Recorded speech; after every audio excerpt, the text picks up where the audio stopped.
আসসালামু আলাইকুম, সবাইকে প্রীতি ও শুভেচ্ছা জানিয়ে শুরু করছি আপনাদের আইন বিষয়ক অনুষ্ঠান ল অ্যান্ড লিগ্যাল এইড। শুভ সন্ধ্যা। আমাদের এই অনুষ্ঠানটি প্রচারিত হচ্ছে NTV Europe, sky 780, NTV Europe Facebook page থেকে, এনটিভি ইউরোপের ইউটিউব পেজ থেকে। এছাড়াও এই অনুষ্ঠানটি প্রচারিত হচ্ছে ল অ্যান্ড লিগ্যাল এইডের ফেসবুক পেজ থেকে। আমরা এই অনুষ্ঠানটি প্রচারিত করে থাকি পাক্ষিকভাবে। প্রতিনিয়ত আমাদের দুজন গেস্ট উপস্থিত থাকেন, আজকেও তার কোনো ব্যতিক্রম নয়। আমাদের মাঝে উপস্থিত আছেন আমাদের শ্রদ্ধেয় সলিসিটর মোল্লা মাহফুজ। আসসালামু আলাইকুম। আমি আরও একটা পরিচয় দিতে চাই, উনি এনটিভি ইউরোপের পরিবারের একজন লোক, তিনিও একটা প্রোগ্রাম রান করেন। সো আমি আসলে খুবই আনন্দিত অনুভব করছি যে উনি আজকে আমার অনুষ্ঠানে গেস্ট হিসেবে উপস্থিত হয়েছেন। আমরা তার কাছ থেকে শুনবো এবং বেশ কিছু আপডেট নিব। আমাদের প্রতিনিয়ত গেস্ট যিনি উপস্থিত থাকেন আমার বাম পাশে, ইয়াং ব্যারিস্টার আকবর বিন সিদ্দিক। আসসালামু আলাইকুম। দুজনকেই অসংখ্য ধন্যবাদ তাদের ব্যস্ততার মাঝেও যে আজকে আমাদের অনুষ্ঠানে উপস্থিত হয়েছেন। সুপ্রিয় দর্শকবৃন্দ, আপনারা যদি আমাদের সাথে যোগাযোগ করতে চান, একটা স্টুডিও নাম্বার দেওয়া আছে, সেখানে সরাসরি কল করতে পারবেন এবং আমাদের অতিথিদ্বয়ের সাথে এবং আমার সাথে কথা বলতে পারবেন। এছাড়াও একটি টেক্সট ফোন নাম্বার ও ইমেল অ্যাড্রেস দেওয়া আছে। অনুষ্ঠানে অথবা অনুষ্ঠানের বাইরে আপনারা আমাদের সাথে যোগাযোগ করতে পারবেন। আমাদের law and legal aid team আপনাদের যে কোনো কোয়েরিজ বা যে কোনো প্রশ্ন এর উত্তর দিবে এবং আমরা চেষ্টা করব আপনাদের সাথে থাকতে, আপনাদের যে কোনো প্রশ্নের উত্তর দিতে। প্রথমেই চলে যাচ্ছি আমাদের সলিসিটর মোল্লা মাহফুজ ভাইয়ের কাছে। জি মাহফুজ ভাই, আপনার কাছে প্রথমেই আসবো। আমরা সবাই আলোচনার বিষয়বস্তু একটা কমিউনিটিতে চলছে, সেটা হচ্ছে যে 3রা অগস্ট যে চেঞ্জটা এসেছে, যে চেঞ্জের কথা বলা হচ্ছে, এটার বিষয়ে যদি আমাদের দর্শকদের উদ্দেশ্যে আপনি ইন এ নাটশেল একটু বলেন। এটা নিয়ে আপনার যথেষ্ট পড়াশোনা আছে এবং আপনি এটা নিয়ে খুব ভালো করে বলবেন আমি আশা করছি। থ্যাংক ইউ ইমতিয়াজ ভাই। এনটিভির দর্শক, সরাসরি যারা দেখছেন অথবা যারা এটা রেকর্ডেড দেখবেন, তাদের সবাইকে আমার আন্তরিক শুভেচ্ছা জানাচ্ছি। এনটিভি তে ল অ্যান্ড লিগ্যাল এইড আপনারা জানেন নিয়মিত প্রচলিত হয় এবং আমরা খুবই আনন্দিত এই অনুষ্ঠানে উপস্থিত হতে পারে। ইমতিয়াজ ভাই, আমাকে আমন্ত্রণ জানানোর জন্য আপনাকে অসংখ্য ধন্যবাদ জানাচ্ছি। সাথে সাথে যে বিষয়টা আপনি আমাকে জিজ্ঞেস করেছেন, আসলেই এই ইমিগ্রেশন এবং মাইগ্রেশনের সূতিকাগার যে ব্রিটেনে আমরা আছি, আমরা কোনো না কোনোভাবে কেউ সবাই মোরলেস কাইন্ড অফ ইমিগ্রেশনের সাথে জড়িত। ব্যক্তিগতভাবে আমি বলতে পারি I was very very connected with immigration and migration process. So এটা আমাদের আসলে একটা নারীর টানের ব্যাপার। এখানে বলতে গেলে অনেক সময় অনেক আবেগ এসে যায়, অনেক কথা আমরা বলে ফেলি। বাট আমি আসলে ওদিকে না যেয়ে আমি এই যে 3rd of August, আমি এটা 3rd of August বলবো না, এটা আসলে একটা ঋতু পরিবর্তনের মতো। প্রত্যেক সপ্তাহে হয়, প্রত্যেক মাসে হয়, প্রত্যেক বছরে হচ্ছে। এটা একটা আনরিয়ালিস্টিক বলা যায় কোনো সময়, যদি আমরা একটু ক্রিটিক্যালি অ্যানালাইজ করি এটাকে।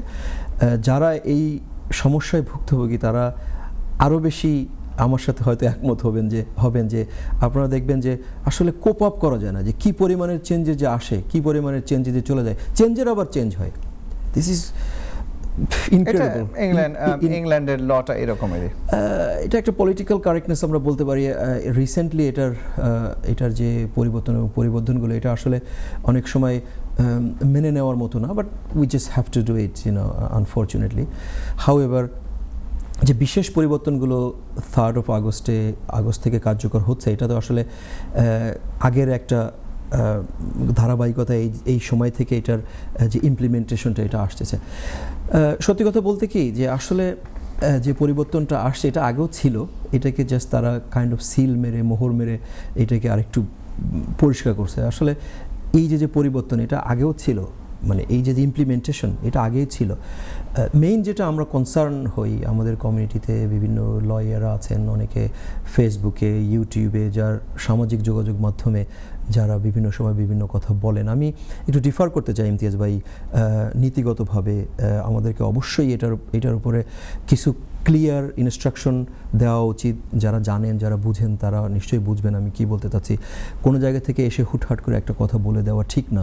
যারা আপনারা রিমার্কসগুলো তো আসলে অ্যাজ অলওয়েজ থেকেই যায়, বাট তারপরও সরি আপনাকে রেখে বলছি, সুপ্রিয় দর্শক, আপনাদের যে জিনিসটা মাথায় রাখতে হবে যে কোনো বিষয়ে কোনো ডিসিশন বা কোনো এই যে লোকমুখে কথা না শুনে বেটার হবে যে কোনো সলিসিটর বা ইভেন দো আমরা এই প্রোগ্রামে যে কথাগুলো বলি ইন জেনারেল বলে থাকি, সেক্ষেত্রে বেস্ট হবে যে আপনারা যে কোনো দক্ষ সলিসিটর তাদের শরণাপন্ন হবেন। জি, থ্যাংক ইউ ইমতিয়াজ ভাই, ভেরি নাইসলি আপনি যেটা ক্ল্যারিফাই করে দিলেন। আমি ওইটাই বলতে চাচ্ছিলাম যে এটা শুধুমাত্র একটা কাইন্ড অফ ইনফরমেটিভ একটা অনুষ্ঠান। আপনারা প্রয়োজনে আপনাদের নিকটস্থ ভালো সলিসিটার, ব্যারিস্টার বা যারা ল প্র্যাকটিস করেন তাদের কাছ থেকে শুনে নেবেন।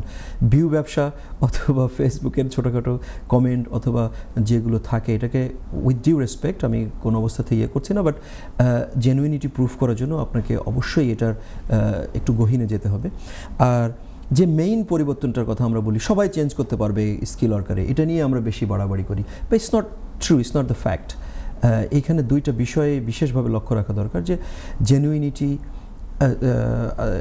ইয়ে থাকতে হবে, এটা সুইটেবিলিটি অ্যান্ড এলিজিবিলিটি, এই দুইটা বিষয়কে আপনাকে যখন কম্বাইন করতে পারবেন। আমি একটা উদাহরণ দিই, একজন স্টুডেন্ট কি চেঞ্জ করতে পারবেন? Yes and no. কে পারবেন? যে অলরেডি তার পড়াশোনা শেষ করে এসছেন। ইয়েস, তার যদি ওই ধরনের কোনো ওভারস্টেইং থেকে থাকে, ওভারল্যাপিং বিষয় থাকে যে 14 দিনের, দ্যাট পারসন আগেও পারতো, একটু ঘোরাঘুরি করা লাগতো, এখন এটাকে তারা ক্লারিফাই করে দিয়েছে। হাউএভার একজন ভদ্রলোক বা একজন ছাত্র বা ছাত্রী যিনি এসছেন, উনি ধরে নিলাম যে উনি স্টুডেন্টশিপ শেষ করেননি, ওনার পড়াশোনা শেষ করেননি, উনি অ্যাসাইলাম করলেন বা অন্য কোনো অ্যাপ্লিকেশনে থাকলেন, 14 দিনের যে ব্যাপারটা আমরা বলে থাকি, এটা কি উনি ওভারকাম করতে পারবেন কি না? উত্তর হচ্ছে no, he or she can not, unfortunately, because উনি এলিজিবল অথবা সুইটেবল কোনোটাই না। বিকজ পড়াশোনা শেষ করে নিয়ে যেন এলিজিবিলিটি হয়নি। সুইটেবল কিনা? নো, সুইটেবল না, বিকজ অল দ্য আদার যে ক্যাটাগরি আছে সেটা উনি ফিল করেন না। তো আমি ছোট করে যদিও ভূমিকাটা বেশি নিলাম, বাট কথা বলার উদ্দেশ্য এটা ছিল যে আসলে সবাই চেঞ্জ করতে পারবেন না, আনফর্চুনেটলি। যারা করতে পারতেন তারা আগেও করতে পারতেন, এখন একটু এটাকে ক্ল্যারিফাই করে দেওয়া হয়েছে। আদার দ্যান দ্যাট যে পরিবর্তনগুলো এসছে সেটা আমাদের ক্ষেত্রে অতটা বেশি প্রযোজ্য না। দেয়ার আর ডিফারেন্ট জিনিস আসছে, আপনি দেখবেন।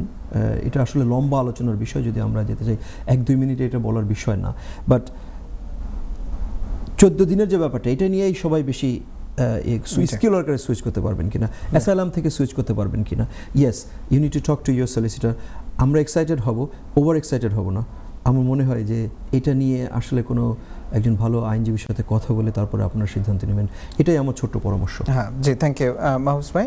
আমি আসবো আকবর বিন সিদ্দিক, আপনি যদি কোনো কিছু অ্যাড করেন। তার আগে একটা কথা বলতে চাই, সেটা হচ্ছে যে দর্শকবৃন্দ, আপনারা যারা সেটের সামনে এই অনুষ্ঠানটি দেখছেন বা দেখবেন, মূল কথাগুলো হচ্ছে যে সুযোগ থাকলেই যে আপনি হুট করে আপনার মতো করে একটা, আপনি ওই স্কিলড ওয়ার্কার লেভেলের যোগ্য না, তারপরেও ওইরকম একটা পজিশনের জন্য যদি অ্যাপ্লাই করেন, সেখানেও কিন্তু একটা জেনুইন ভ্যাকেন্সি টেস্ট, যে জেনুইন পজিশন টেস্ট, এগুলো ফুলফিল করতে হবে। সো সব কিছুই এখন আর ওই রকম না যে আপনি চাইলেই হুট করে যে কোনো জায়গা থেকে যে কোনো একটা পজিশনে চলে যেতে পারবেন। আর এখন তো যে প্রফেশনাল কোডগুলো, যে কোডগুলো যে আছে, এগুলো তো আসলে এখন হাই থ্রেশহোল্ড মেনটেন করে। যে আকবর বিন সিদ্দিক, আপনি যদি মাহফুজ ভাইয়ের সাথে অন্য কোনো কিছু অ্যাড করেন 3rd আগস্টের চেঞ্জ নিয়ে। একটু সামান্য একটু অ্যাড করতে চাই। ভাই তো আসলে ক্লিয়ারভাবে এক্সপ্লেইন করলেন। সো আসলে ওইরকম কোনো ম্যাটেরিয়াল কোনো চেঞ্জেস না, ট্রুলি আসলেই না। বাট এখানে ইমপ্লিকেশনের একটু ডিফারেন্টভাবে করা যায়, ওই সুযোগটা অন্যভাবে কাজে লাগানো যায়। সেটা হচ্ছে যেমন 14 ডেজ, তো এটা আমরা লং রানে আমরা জানি, লং রানে আমরা ইউজ করতেছি। বাট এখানে পার্টিকুলার কিছু ভিসা ক্যাটাগরিতে আলাদা আরও কিছু কন্ডিশন ছিল, যেমন স্কিল ওয়ার্কারের, স্টুডেন্ট, তারপরে মনে করেন আপনার অ্যাপেন্ডিক্স FM, এই জায়গাগুলোতে ক্লিয়ারলি বলা থাকলো ইমিগ্রেশন বেল থাকলে আপনি সুইচ করতে পারবেন না। সো এখন ওই জায়গাটাকেই এখন যেহেতু এখানে এই ব্যাপারে একটু ক্লিয়ার এক্সপ্লেনেশন আছে। এইটা যদি ওই সুইটেবিলিটি এবং বাইজেন যে আদার যেই ক্রাইটেরিয়াগুলো আছে যদি ফুলফিল করে, সো এই যে ইমিগ্রেশন বেলটা যে তাকে রেস্ট্রিক্ট করে দিত অন্যগুলো কভার করার পরেও, সে পেত না, এটা কিন্তু আপনাকে বিশাল একটা অ্যাডভান্টেজ দিচ্ছে। ইট ডাজেন্ট মিন আপনি ইমিগ্রেশন বেলে থাকলে পেয়ে যাবেন, not at all, but for suitability সেটা তো অবশ্যই আপনাকে ইয়ে করতে হবে এবং অন্যান্য যে রিকোয়ারমেন্টগুলো আছে কভার করতে হবে। আপনি জেনে থাকবেন আমি রিসেন্টলি সেটা 14 ডেজের ওভার স্টে আর ইমিগ্রেশন বিল থাকা সত্ত্বেও অলরেডি স্কিল ওয়ার্কারে আমি একজন আলহামদুলিল্লাহ সুইচ হয়েছে রিসেন্ট টাইমে, সো এই 3rd of August পরেই। সো দেওয়ার পর এটাকে আমরা অন্যভাবে আসলে ইউজ করতে পারি যদি অন্য ক্রাইটেরিয়াগুলো ফিলফিল হয়। ইন এডিশন এখানে আরেকটা বিষয়টা এক্সপ্লেনেশন আসছে, সেটা হচ্ছে গ্র্যাজুয়েট ভিসাতে যারা আসে। তো এখানে আগে যেটা হইতো আমরা জানি যে গ্র্যাজুয়েট ভিসাতে আপনি যদি আপনার স্টুডেন্ট ভিসা থাকার ডিপেন্ডেন্ট শুধুমাত্র ক্যারি করতে পারে গ্র্যাজুয়েট ভিসায়। এখন এই চেঞ্জেসে এখানে চিলড্রেনের ক্ষেত্রে একটা এক্সপ্লেনেশন দেওয়া হয়েছে, যেটা যদিও ইন প্র্যাকটিস সেটা অ্যাপ্লিকেশন করলে বাচ্চাদেরকে গ্র্যাজুয়েট রুটে থাকা অবস্থা দিত, কখনো রিজেক্ট করতো না বা রিফিউজ করতো না। কিন্তু এখন এই ব্যাপারে ক্লিয়ার এক্সপ্লেনেশন দেওয়া হয়েছে যে তার বাচ্চা যেহেতু জন্মগ্রহণ করছে গ্র্যাজুয়েট রুট ভিসা চলাকালীন অবস্থায়, সো সে তো আসলে ওই চান্সেস নাই যে আগে তার স্টুডেন্ট ভিসা থাকা অবস্থা সে ডিপেন্ডেন্ট হবে। দেওয়ার পর সো এসে এখানে কোয়ালিফাই করবে, গ্র্যাজুয়েট ভিসার সে ডিপেন্ডেন্ট হিসাবে সে অ্যাড হইতে পারবে। এছাড়া আসলে তেমন কোনো আমাদের সাথে অ্যাপ্লিকেবল হয় এরকম কোন চেঞ্জ আসলে আমারও চোখে পড়েনি। জি থ্যাংক ইউ। জি থ্যাংক ইউ প্রবীণ সিদ্দিক। মাহবুব ভাই আপনার কাছে আসবে, আমাদের আজানের ব্রেকে যেতে হবে 2 মিনিট পরে। তার আগে একটু আপনার কাছে আসতে যাচ্ছি, সেটা হচ্ছে যে আমাদের একজনের প্রশ্ন আছে, সেটা হচ্ছে যে অ্যাসাইলামের বেসিক পরিবর্তন টা আসলে কি এসেছে। অ্যাসাইলাম যে আমাদের আমরা আগে দেখতাম যে 5 বছর আপনি অ্যাসাইলাম যদি পান তাহলে 5 বছর পরে আপনি আইএলআর এর জন্য অ্যাপ্লাই করতে পারবেন, বাট নতুন নিয়ম অনুযায়ী এর অনেকটা পরিবর্তন এসেছে। এটা সম্পর্কে আপনি যদি 1 মিনিট বা 2 মিনিটে বলেন প্লিজ একটু। ইমতিয়াজ ভাই থ্যাংক ইউ। আমার মনে হয় টক অফ দ্য টাউন বলা যেতে পারে। এটাকে আমি দুঃখ ভারাক্রান্ত মনে বলবো নাকি কিভাবে বলবো জানি না, বাট আমি সবার সাথে একমত পোষণ করতে চাই যে this is not what we expect country like this, you know. Asylum is become a political game অথবা দৃষ্টিকে অন্য জায়গায় সরানোর হয়তো একটা আমি এটাকে সবসময় ক্রিটিক্যালি অ্যানালাইজ করতে চাই, বিকজ আপনি যদি কাউকে কোনো কিছু দেন তাহলে সেটাকে উজাড় করে দেওয়া উচিত, সেটাকে ধরে রেখে দিবেন এটা হয় না। একজন মানুষকে যদি আপনি সেভ করতে চান, তার লাইফকে যদি সেভ করতে চান, তাহলে আপনি তাকে একটা ইনস্টেবিলিটির ভিতরে রাখবেন। এটা এইভাবে দিলে কতটা উপকৃত ওই মানুষটা হবে সেটাও দেখার বিষয় আছে। এটা একদিনের না, এটা 1954 থেকে তার আগে থেকেও এখানকার এটাকে যেহেতু আমরা মাইগ্রেশনের সূতিকার গার হিসেবে জানি পৃথিবীর,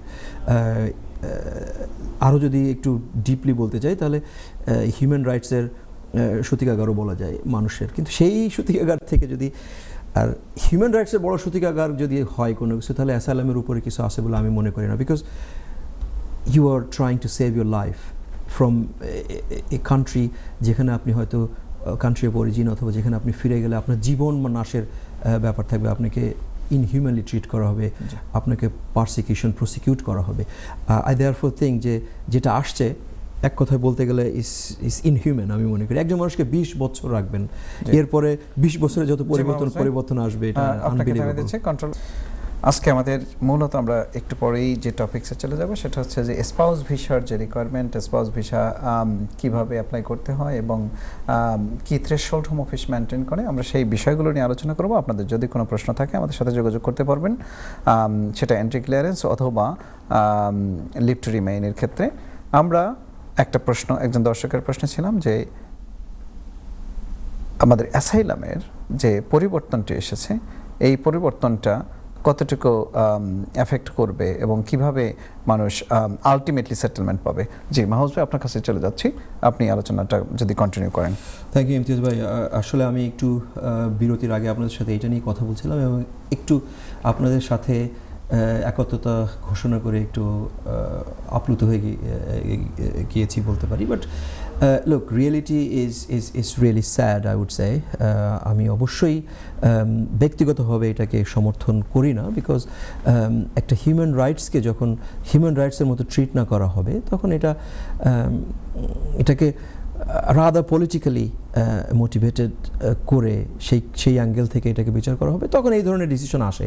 আর that decision affect so many of us যারা এখানে আছেন, যারা জেনুইনলি আমরা অবশ্যই জেনুইনের কথাই বলছি, যারা জেনুইনলি ফিয়ার অফ পারসিকিউশন, জীবনের ভয়ে আছেন, যারা অলরেডি সাফার করছেন। আমি যদি ভুল না বলি তাহলে এই মুহূর্তে যেহেতু আমরা বাঙালি কমিউনিটি অধ্যুষিত বাংলা চ্যানেল, তো আমরা বাংলাদেশের বিষয়ে কথা বলতে পছন্দ করব, বিকজ সেটা আমাদের কমিউনিটিতে যাবে, আমাদের মানুষের জন্য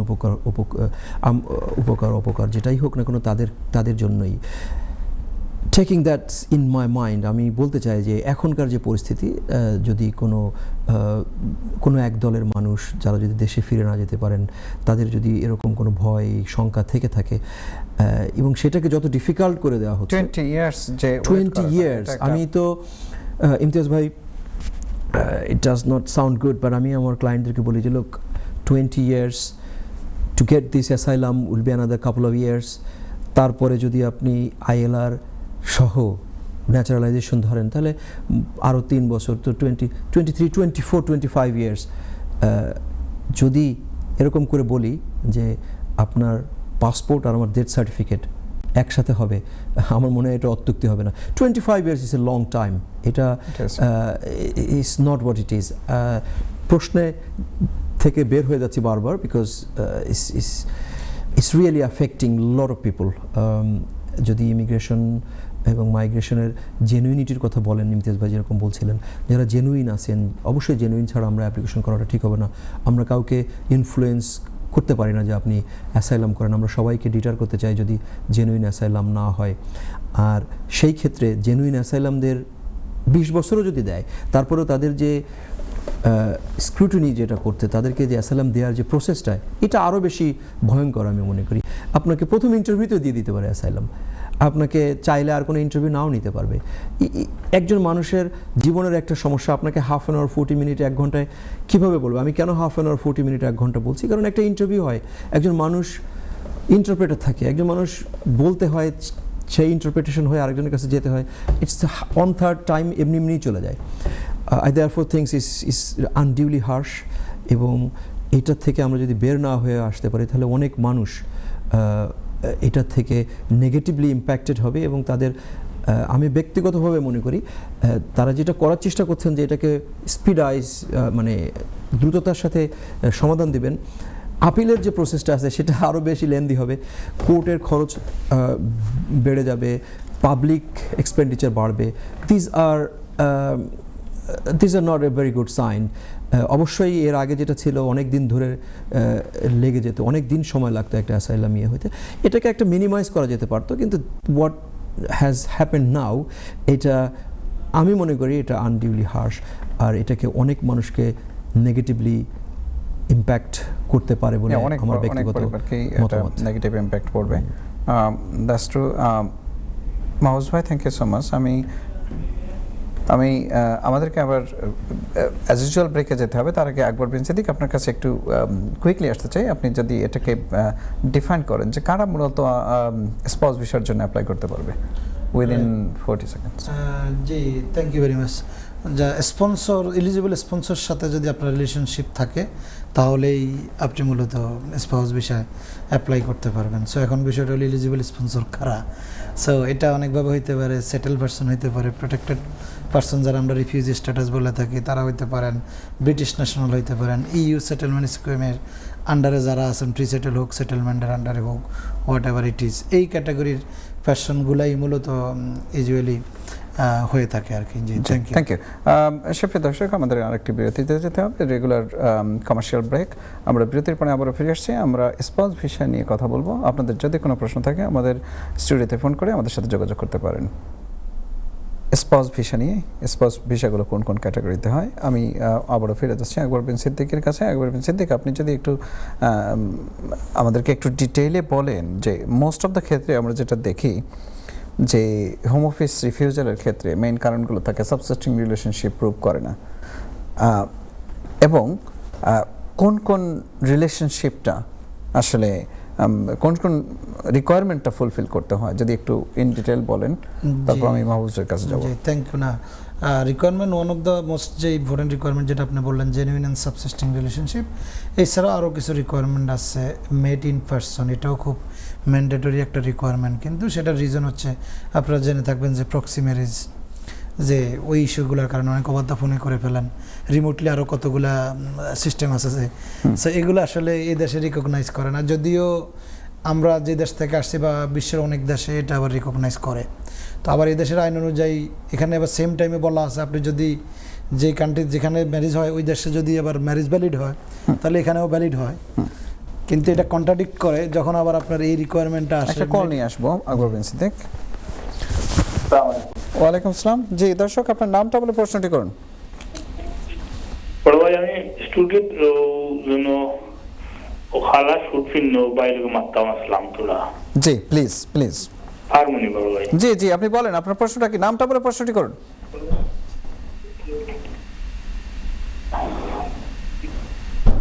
হ্যালো। জি জি, আপনার নামটা বলে প্রশ্নটি করুন ভাই। বড় ভাই, আমার নাম আহমদ হোসেন। আমি আপনার কাছে ফোন করছি কয়েকবার, আপনার মোবাইলও আমার নাম আহমদ হোসেন। জি আহমদ হোসেন, বলুন প্লিজ। আমি চাইছিলাম আপনার লোক একটা অ্যাপয়েন্টমেন্ট করতাম, আপনি কইলা ফোন করবার লাগে। ফোন কয়েকদিন আপনার মোবাইলও করছি, মেসেজ রাখছি, আপনি আমার তথ্য দিলেন না, হয়তো ব্যস্ত আসলাম মনে হয়। জি, আপনি আপনি একটু কাইন্ডলি আহমদ ভাই, থ্যাংক ইউ। আমি আম সো প্লিজ টু নো যে আপনি ফোন করেছেন বেশ কয়েকবার। হয় কি যে আপনার যে নাম্বারটি দেওয়া আছে স্টুডিওর টেক্সট ফোন নাম্বারটি, এটা টেক্সট করলে বেশি ভালো হয়, হোয়াটসঅ্যাপ করতে পারেন। আপনি একটু কাইন্ডলি এখনই আমাকে একটু একটা টেক্সট দিয়ে রাখেন, আমি নিশ্চয়ই গেট ব্যাক করবো। Thank you. আপনার কোনো প্রশ্ন আছে? আমরা কলারকে হারিয়ে ফেলছি। কলার, আপনি হয়তো দেখছেন। জি, নেক্সট কলার। আসসালামু আলাইকুম। হ্যালো, আসসালামু আলাইকুম। ওয়ালাইকুম আসসালাম। জি দর্শক, আপনার নামটা বলে প্রশ্নটি করুন। আমার নাম হইল মিস্টার খান। জি মিস্টার খান, বলুন প্লিজ। আমি চাইলাম আমার ওয়াইফকে ডিভোর্স করতাম, এখন আমি যদি ডিভোর্স করার যাইতে কোর্টে আমারে ডাকবনি অথবা কতদিন লাগবো এবং ফিস টিস কি তাও তাতে একটু বুঝাইয়া কইবা। জি, আর কোনো প্রশ্ন আপনার? জি না, জি না, জি না। আপনি কি কাজ করেন? জি না, আমার বয়স 72। 72 আপনি কাজ করেন না এবং বেনিফিটে আছেন, এই তো? জি থ্যাংক ইউ। জি থ্যাংক ইউ। আপনি টিভি সেটে দেখতে থাকুন, আমাদের যে কোনো একজন অতিথি আপনার প্রশ্ন উত্তর দেবেন। আচ্ছা আচ্ছা, সবকিছু বুঝাইয়া বলবেন প্লিজ। জি thank you, thank you, okay, আসসালামু আলাইকুম। Thank you. ওকে, জি আকবর বিন সিদ্দিক, আপনি যদি আপনার আগের প্রশ্নের উত্তরটি দিয়ে তারপরে আমাদের জি, তার আগে বলে নিচ্ছি আহমেদ ভাই, আপনি একটু কাইন্ডলি টেক্সট করবেন আপনার নাম্বার থেকে, আমরা ইনশাল্লাহ আপনার সাথে কথা বলবো। Thank you. জি থ্যাংক ইউ। যেটা বলতেছিলাম যে সো মেট ইন পারসন, যে আপনি বিয়েতে আপনি সরাসরি অংশগ্রহণ থাকতেই হবে, বাট আবার সেম টাইম আমরা জেনে থাকবেন যে এখানে ইউকের ইমিগ্রেশন রুলস অনুযায়ী আপনি যেই দেশে বিয়ে করছেন সেই কান্ট্রিতে যদি ওটা ভ্যালিড ম্যারেজ হয়ে থাকে এখানেও ভ্যালিড হিসেবে কনসিডার হয়। তো সেই ফর এক্সাম্পল বাংলাদেশে তো রিমোট বিয়ে, প্রক্সি ম্যারেজ তো অ্যাকসেপ্টেবল, বাট আবার হ্যাঁ হ্যাঁ, তো এটা আবার অ্যাকসেপ্টেবল, বাট তা সত্ত্বেও কিন্তু এখানে ইমিগ্রেশন রুলস আপনি ওইটাকে রিলাই করতে পারবেন না। মেট ইন পারসন এটা ম্যান্ডেটরি রিকোয়ারমেন্ট, আপনাকে করতেই হবে। তো এটা একটা এলিজিবিলিটি ক্রাইটেরিয়া। এরপরে পলিগামিজ বিষয়টা আছে, অনেকের একাধিক বউ আছে বা এক বই থাকে, ঠিক আছে। সো ওই জায়গাতে একটু জটিলতা আছে, সেটা অনেকের আপনি একই সময়ে একাধিক ওয়াইফকে স্পাউসকে আপনি স্পন্সর করতে পারবেন না। সো আপনার দুইটা বউ যদি বাংলাদেশে থাকে, এই দেশে কিন্তু একাধিক বিয়ে কোনো মতেই অ্যাকসেপ্টেবল না, বাট বাংলাদেশে যে কান্ট্রিতে আছেন যেহেতু অ্যাকসেপ্টেবল সেটা ওরা অ্যাকসেপ্ট করে। বাট সেক্ষেত্রে আপনি যাকে স্পন্সর করবেন, যে একজনকেই স্পন্সর করতে হবে, একই সময় আপনার একাধিক ওয়াইফ থাকলেও করতে পারবেন না। সো এই যে কমপ্লায়েন্স রিকোয়ারমেন্ট, এটাও মিট করতে হবে। এরপরে আপনি যেটা বললেন জেনুইন অ্যান্ড সাবসিস্টিং রিলেশনশিপ, এটা আসলে মেইনলি এখন এটাই দেখা হয়, আর হচ্ছে মিট ইন পারসন, এই দুইটা জিনিসটাকে মেইন। এবং রিলেশনশিপ যদি আপনার যদি আবার প্রিভিয়াস কোনো রিলেশনশিপ থাকে, সেটা পার্মানেন্টলি ব্রোকেন ডাউন হয়েছে, এটা প্রুভ করতে হবে। তো সেটা কিভাবে করি আমরা করি হচ্ছে ডিভোর্স যদি হয়, আর সিভিল পার্টনারশিপ হলে ডিসলিউশন সার্টিফিকেটের মাধ্যমে। সো এই প্রসেসগুলো আসলে মেনটেন করতে হয়। তাহলে এখন ওভারঅল যে যে বিষয়টা জেনুইন অ্যান্ড সাবসিস্টিং রিলেশনশিপটা এইটাইকেই মূলত মেইনলি যেটা দ্বারা হয়। তো সেটা হচ্ছে রিলেশনশিপটা কন্টিনিউ আছে কি না সেটা এস্টাবলিশ করা। সেটা অনেকভাবে আপনি এস্টাবলিশ হতে পারে।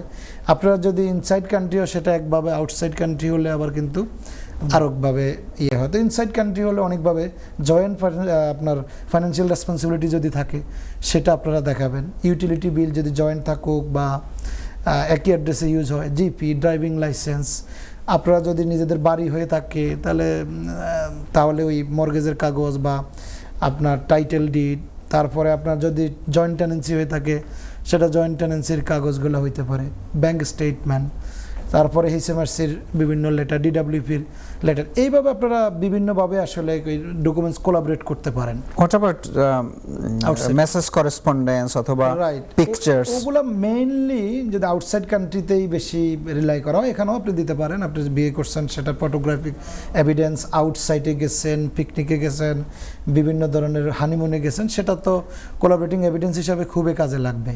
সেটা অবশ্যই হ্যাঁ, এটা হেল্পফুল, বাট সোললি ওইটার উপর বেস করে আপনাকে subsisting and genuine relationship establish হবে না।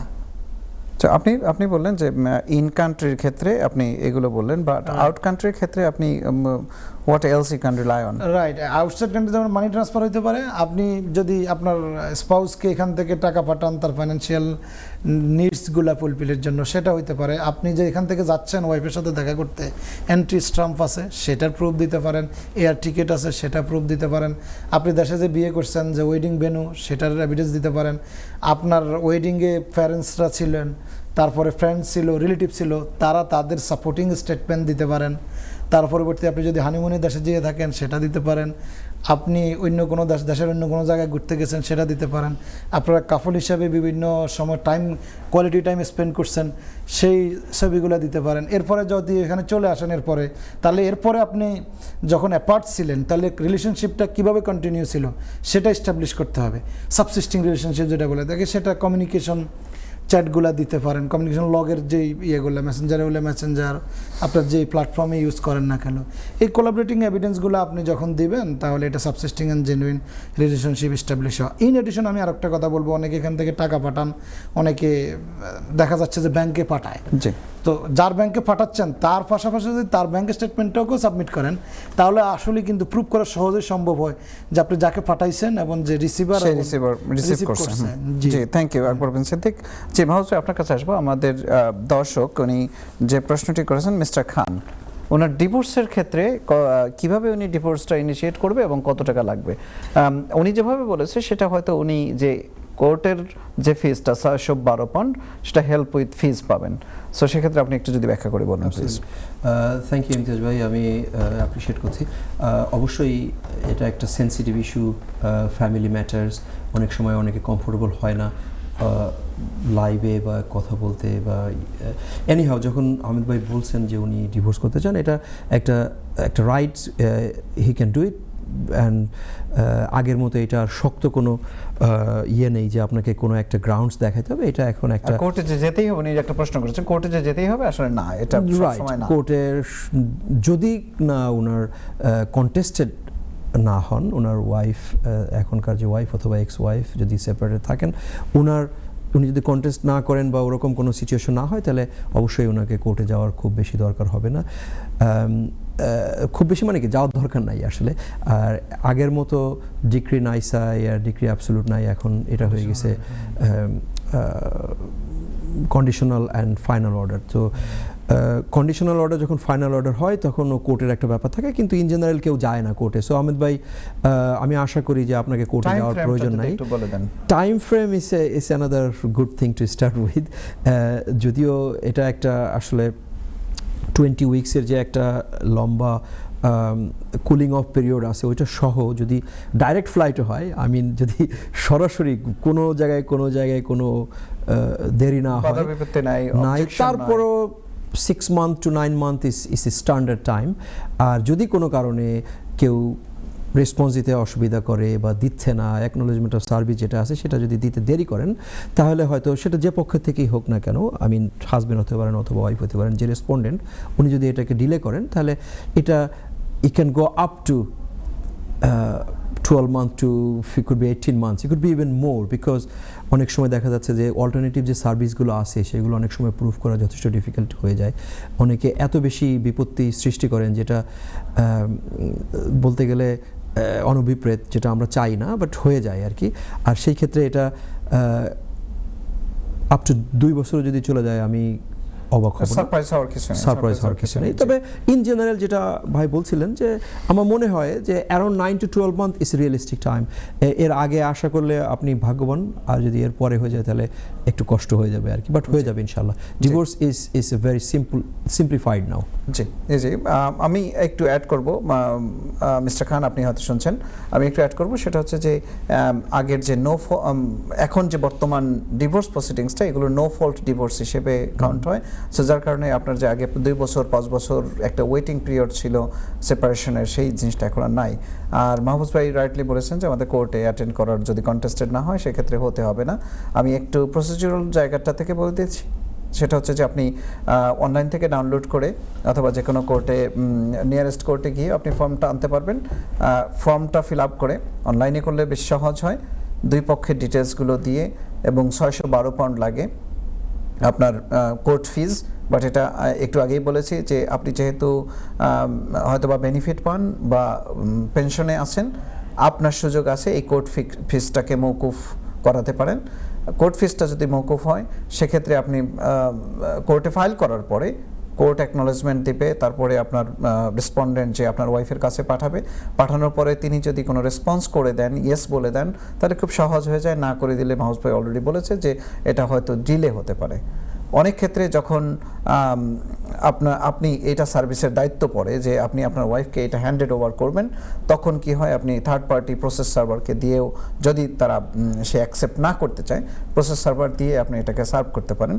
তো এই প্রসিডিউরতে আমরা আপনাকে বলবো যে কোনো নিয়ারেস্ট সলিসিটরের সাথে আপনি যেতে পারেন। সলিসিটররা ডিপেন্ড করে কত চার্জ করবে, বাট এটা হয়তো আপনি একটা মিনিমাল চার্জ দিয়েও করতে পারেন। আশা করি আপনি আপনার উত্তরটি পেয়েছেন। থ্যাংক ইউ মাহফুজ ভাই। আজল, আমরা আমাদের আলোচনার টপিকসে চলে যেতে চাচ্ছি। মাহফুজ ভাই আপনার কাছে আবার আসবো যে আমরা স্পাউস ভিসার যে কথাটা বলেছি, সেটা হচ্ছে যে আনম্যারিড পার্টনার এদেরকে কি একসাথে 2 বছর, যদি আনম্যারিড পার্টনার হিসেবে যদি কেউ অ্যাপ্লাই করে, সেক্ষেত্রে এই 2 বছরের রিকোয়ারমেন্টস যে একসাথে থাকতে হবে, এটা কি ম্যান্ডেটরি কিনা? ডিউরেবিলিটি অথবা সাবসিস্টিং রিলেশনশিপ, এখানে আমরা জোর দিতে পারি। Thank you, it's a very good question. হয়তো আমাদের ক্ষেত্রে অনেক সময় এইটা আনম্যারিড পার্টনারের বিষয়টা যদিও খুব একটা প্রচলিত প্রথা না, বাট দেয়ার আর আদার পিপুল যারা আছেন, ওনারা আনম্যারিড পার্টনারটাকে যথেষ্ট গুরুত্ব দিয়ে থাকেন এবং আইন এটাকে রেকগনাইজ করে। আর সেই কারণে আপনি যে ডিউরেবিলিটির একটা ব্যাপার আছে, আপনি যে 2 বছর হতেই হবে অ্যাবসলিউটলি এরকম কোনো মানে বাধ্যবাধকতা নাই, as long as you can prove যে the relationship is subsisting, relationship is genuine, যেটা ভাই বলছিলেন যে জেনুইনিটি একটা মানে মেইন বিষয়। এখানে অনেক ধরনের প্রমাণাদি আপনি দিতে পারবেন। যদি 2 বছর হয়, that's best, there's no doubt about it, there will be a much better outcome. But again, if you can prove যে আপনি genuinely in relationship, you intend to marry, your intention is clear, you planning to marry or you planning to make a যদি আপনি বিয়েও না করেন, তাহলে this is your way of family. আমি আপনার কাছে আকবর বিন সিদ্দিকীর কাছে যাওয়ার আগে একটা প্রশ্ন করতে চাই, সেটা হচ্ছে যে যদি কেউ এই দেশে বিয়ে করার উদ্দেশ্যে আসতে চায় অন্য কান্ট্রি থেকে, সেটা কী করবে একটু প্লিজ? ইয়েস, এটাও একটা ভালো আপনি অ্যাপ্লিকেশন করতে পারবেন, কোনো সমস্যা নাই, অ্যাপ্লিকেশন করতে পারবেন। এটাকে কি বলে? ফিয়ান্সি ভিসা দিয়ে আপনি এই অ্যাপ্লিকেশনটা করতে পারবেন। এটা another form of visit visa, but then you come here just the purpose of marriage.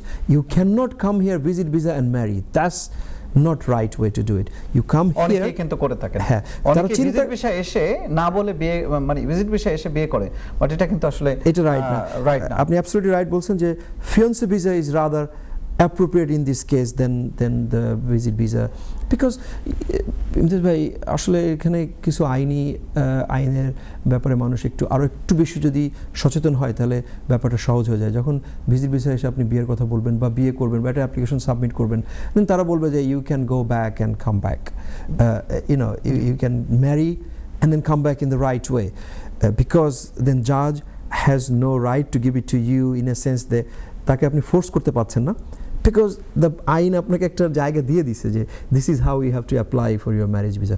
So fiancé visa is obviously এটাকে আমরা বেশি প্রিফার করব than a visit visa and to marry. জি, থ্যাংক ইউ মাহফুজ ভাই। বেশিরভাগ প্রভিন্সে দেখে আমরা জানি যে এটা ওয়াইড স্প্রেড। এখন স্পাউস ভিসা অ্যাপ্লিকেশনের ক্ষেত্রে 29,000 পাউন্ড পার নাম এটাকে দেখাতে হয়। সেক্ষেত্রে আপনি যদি একটু আমাকে বলেন হোয়াট ইজ দ্য এক্সেপশন, এবং আমাদের কাছে ফ্রিকোয়েন্টলি যে কোশ্চেনগুলো আসে যে আমাকে কতদিন দেখাতে হবে আমার ইনকামটা, সবাই কিন্তু ওই ভিসা পারপাসেই অনেকে দেখাতে আসে আমাদের কমিউনিটির, তো কতদিন দেখাতে হবে এবং জব ডিউরেবিলিটির ব্যাপারটা যদি আপনি একটু বলেন অ্যান্ড এক্সেপশন। জি, থ্যাংক ইউ। যেখানে অনেকগুলো বিষয় আছে, আপনার এক্সেপশনটা যদি বলি সেক্ষেত্রে আমরা যারা হেলথ ইস্যুস আছে তাদের জন্য এক্সেপশন আছে, যারা পিএপি পান। এছাড়া হেলথ ইস্যু না থাকলেও আপনি যদি ক্যারার অ্যালাউন্স পেয়ে থাকেন এবং আরও অন্যান্য যে পাবলিক ফান্ডের যেই ওই রিলিভেন্ট ওগুলো আছে পেয়ে থাকেন, তাহলে আপনি এক্সেপশনের মধ্যে পড়েন। বা আপনি যদি স্টেট পেনশন এজে থাকেন সেই ক্ষেত্রে এক্সেপশন থাকে আপনার। এই ছাড়াও আরও অনেকগুলো আছে। আর আপনি যেটা স্যালারি বেসড থ্রেশহোল্ডের কথা বললেন, সেখানেও অনেকগুলো ক্যালকুলেশন আছে। আপনি নন এমপ্লয়মেন্ট হইতে পারে, এমপ্লয়মেন্টের হইতে পারে, আবার অনেকে সেলফ এমপ্লয়েড থেকে হয়। থ্রেশহোল্ডগুলো সেলফ এমপ্লয়েড হলে আপনারা জেনে থাকবেন 1 বছরের হয়। আবার আপনি যদি কোনো কোম্পানির ডিরেক্টর হয়ে থাকেন, এখানে আবার একটু জটিলতা আছে। অনেক সময় অনেকেই দেখা যাচ্ছে যে আপনি কোম্পানির ডিরেক্টর আবার ওখান থেকে এমপ্লয়মেন্ট হিসাবেও আছেন, তো সেই ক্ষেত্রে আবার একটু জটিলতা আছে। বা আপনার ফ্যামিলি মেম্বারও যদি ওই কোম্পানির ডিরেক্টর হয়ে থাকেন, তো সেই ক্ষেত্রে কিন্তু আর 6 মাসের কিন্তু না, সেক্ষেত্রে কিন্তু 1 বছরের। আপনার ফ্যামিলি মেম্বারও যদি ওই ডিরেক্টর হন তাহলে কিন্তু আর ওই 6 মাসের রিকোয়ারমেন্ট থাকে না। এটা কিন্তু অনেক মানে যদিও খুব একটা ঘটে না কমিউনিটিতে, এই কারণে আমরা হয়তো এইভাবে দেখি না, বাট এখানে কিন্তু এই জটিলতাটা আছে। সো এছাড়াও আপনি ক্যাশ যে সেভিংস আছে এটা অনেকে আসলে ইউটিলাইজ করতে পারতেছে না। ক্যাশ সেভিংসটাও আপনাকে কিন্তু, আপনি যদি স্যালারি নাই কিন্তু আপনার সেভিংস আছে, সেটাও কিন্তু থ্রেশহোল্ড মিনিমাইজ করতে, রিডিউস করতে সাহায্য করবে। 16,000 থেকে শুরু হয়। যেমন সে ফর এক্সাম্পল আপনার 26,000 আছে, অলমোস্ট আপনাকে 4,000-এর মতো কিন্তু আপনাকে রেমেডি দিবে, শর্টফল কাভার করবে। তার মানে আপনি 25,000 পাউন্ড স্যালারি দেখাইলে হয়ে যাচ্ছে, 4,000 পাউন্ড টপ আপ হয়ে যাবে ওখান থেকে, সেভিংস থেকে। আবার ধরেন জি, আমরা একটা কল নিয়ে আসবো। জি দর্শক, আসসালামু আলাইকুম। ওয়ালাইকুম আসসালাম। সালাম আলাইকুম। জি ভাইজান, আপনার নামটা বলে প্রশ্নটি করুন। জি, আপনার নামটা বলে প্রশ্নটা করুন। জি, আমার নাম শাইস্তা মিয়া। ওকে সত্যি মিয়া, বলুন প্লিজ। জি, আমি একটা বিষয় জানতাম আছি। গরুলুকা আমার পাসপোর্টের নাম বদলিতাম আছি, নাম বদলে যায়নি। নাম বদলাইতে চান এই তো? জি, আপনি নাম পাল্টাইতে চান এই তো? জিও জিও জিও জিও জিও, আপনি পারতা। আর কোনো প্রশ্ন আছে? জি, আর কোনো প্রশ্ন আছে ভাই সাহেব? জি না, Okay, আর কোনো প্রশ্ন নাই। আর কতদিন লাগবো, খরচ কিটা লাগবো? জি আচ্ছা, আপনি দেখতে থাকুন, আমরা প্রশ্নের উত্তরটি দিব। Thank you. জি ওকে, আমাদের সাথে মিস্টার মিয়া যে প্রশ্নটি করেছেন যে আপনি নাম চেঞ্জ করতে চান, বাংলাদেশের মতো এটা এত কঠিন না এইখানে নাম চেঞ্জ করা। আপনি যে কোনো সলিসিটর অফিসে যদি যান, আপনার নামটা উইদিন 5-10 মিনিটস চেঞ্জ করে দিতে পারবে ডিড পোলের মাধ্যমে উনি, এবং আপনি যখন সিগনেচার করে ওই ডিড পোলটা তৈরি করবেন তখন আপনার নামটা চেঞ্জ হয়ে যাবে ওখানেই। আপনি ওই ডিড পোল ডকুমেন্টটা দিয়ে প্রথমেই যে কাজটি করবেন সেটা হচ্ছে যে আপনার প্রুফ অফ অ্যাড্রেস যেগুলো আছে সেগুলো চেঞ্জ করবেন। যেমন ব্যাংকে নিয়ে যেতে পারেন ডিড পোলটা, আপনার ব্যাংক আপনার নামটা চেঞ্জ করে দিবে। আপনি এরকম 2-3টা ডকুমেন্ট করার পরে তারপরে হয়তো আপনাকে পাসপোর্ট অফিসে এই ডিড পোলটা সহ আপনার প্রুফ অফ অ্যাড্রেস সহ আপনি প্রিভিয়াস পাসপোর্টটা পাঠিয়ে আপনার নাম চেঞ্জের জন্য অ্যাপ্লাই করবেন। ব্রিটিশ পাসপোর্ট যদি হয় সেটা খুব সহজেই আপনার নামটা চেঞ্জ হয়ে যাবে, কিন্তু বাংলাদেশি পাসপোর্ট যদি হয় সেক্ষেত্রে আপনাকে হয়তো একটু কষ্ট পেতে হবে, বেগ পেতে হবে। আপনাকে বাংলাদেশ এম্বাসিতে যোগাযোগ করতে হবে। এই যে আপনার এখানের নাম চেঞ্জের প্রুফ অফ অ্যাড্রেস এবং আদার ডিড পোল এগুলো দিয়ে তারপরে চেঞ্জ করতে হবে। আশা করি আপনি উত্তরটি পেয়েছেন। যে আকবর সিদ্দিক, আমরা একদম শেষ প্রান্তে, আমি যদি কুইকলি শেষ করতে চাই মাহফুজ ভাইয়ের মাধ্যমে। মাহফুজ ভাই, আপনি 1 মিনিটের মধ্যে যদি বলেন, যেটা হচ্ছে যে আমার লাস্ট কোশ্চেন, সেটা হচ্ছে যে যদি কেউ স্পাউস আনতে চায় সেক্ষেত্রে তার অ্যাকোমোডেশন দেখানো, বাসাটা দেখানো কি ম্যান্ডেটরি রিকোয়ারমেন্ট কিনা, এটা একটু যদি বলেন প্লিজ। থ্যাংক ইউ ইমতিয়াজ ভাই, it's a very relevant question. সময় যেহেতু কম, আমি ভেরি শর্টলি আমি বলে ফেলতে চাই যে ইয়েস, এটা একটা জরুরি বিষয়, এটা আপনাকে দেখাইতে হবে। আদারওয়াইজ আপনি কোথায় রাখবেন, এটা একটা ইনহিউম্যান ব্যাপার হয়ে যাবে। তার যেমন আপনার ইনকাম থ্রাশহোল্ড, যেমন ল্যাঙ্গুয়েজ, এইসব যে ইস্যু আছে, এগুলোর সাথে এটাও একটা ম্যান্ডেটরি বিষয়। আপনাকে এটা না দিলে হয়তো তারা সেই ক্ষেত্রে বলতে পারবেন যে উনি যে কোথায় থাকবেন এটা হয়তো ওনার মানে থাকা এবং খাওয়া বা যে খরচের ব্যাপারটা আছে এটাকে ইয়ে করতে হবে। So in a word, yes, you need to show where that person will stay. Thank you Mahfuz ভাই, আপনাকে, এবং thank you barrister Akbar Siddique, both of them you have given a very good time for this programme. আমরা সুপ্রিয় দর্শক, আমরা কথা বলতে বলতে একদম অনুষ্ঠানের শেষ প্রান্তে চলে এসেছি। আমরা আপনাদের সাথে আবারও দেখা হবে 2 সপ্তাহ পরে। তার মধ্যে আপনাদের যদি কোনো প্রশ্ন থাকে ল অ্যান্ড লিগ্যাল এইড টিমকে, আপনারা আমাদেরকে ইমেল করতে পারবেন অথবা টেক্সট করতে পারবেন। আমাদের law and legal aid team চেষ্টা করবে আপনাদের উত্তর দেওয়ার।